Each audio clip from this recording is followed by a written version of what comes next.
Glad you made it back, everybody. It took Joe Biden 1 week into the Texas crisis to speak with the Federal Emergency Management Administration, FEMA, all while millions were left without access to the basic needs of life. Joining me now to discuss, Georgia Congressman Jody Hice. Congressman, always great to see you. Would the media have had a much different reaction if it had taken President Trump 1 week to speak to FEMA in the wake of a natural disaster? Oh, yeah, there would be a third impeachment investigation already underway. Look, this is absolutely inexcusable that President Biden waited so long to even entertain the thought of getting involved in helping at least 3 days after the Texas Governor Abbott requested help. Joe Biden just waited and waited and waited.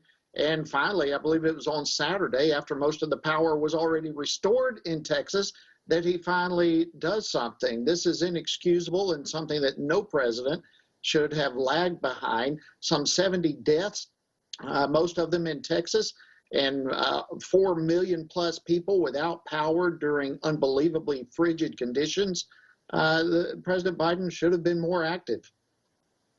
Yeah, the death toll is forecast to go up as more and more hypothermia deaths are being discovered in Texas. I can't even believe it. Hypothermia in the United States in people's homes. It's crazy. You know, as Texas was freezing over, reports say that Biden was caught on camera playing Mario Kart at Camp David while Kamala Harris made calls to foreign leaders. That's leading a lot of people to ask the question, who's really in charge there in the White House? Are they right to be suspect? Yeah, absolutely. They're right to be suspect. And I hear that question posed many, many, many times. Who's in charge? Who's behind all of this? And at this point, it's all speculation. We will find out with time, without question. But again, you know, when you look at the disaster that just took place in Texas, the catastrophe and millions of lives impacted, you have to ask who was in charge. Why was there not more action? And, you know, there is also no doubt, Chris, that President Biden has gone after the energy sector. I mean, immediately, first week, he shuts down Keystone Pipeline.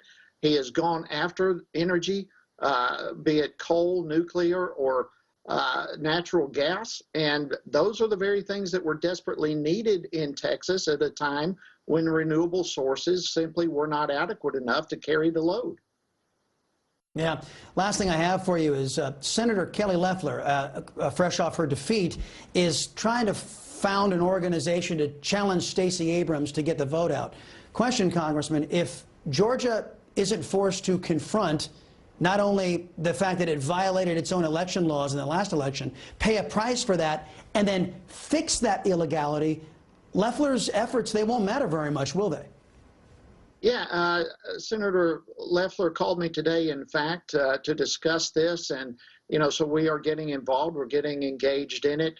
But we are at the same time heavily involved with Georgia legislators, keeping a pulse on what they are doing in the session right now to ensure that the voters of Georgia are never disenfranchised again, as they were this past election. And many of them, the fraud and what took place and what our Secretary of State allowed should never happen again. I'm confident that the Georgia General Assembly will fix many of those problems, but they absolutely have to. This is foundational not only to our state, but our entire nation, that we maintain free and fair elections.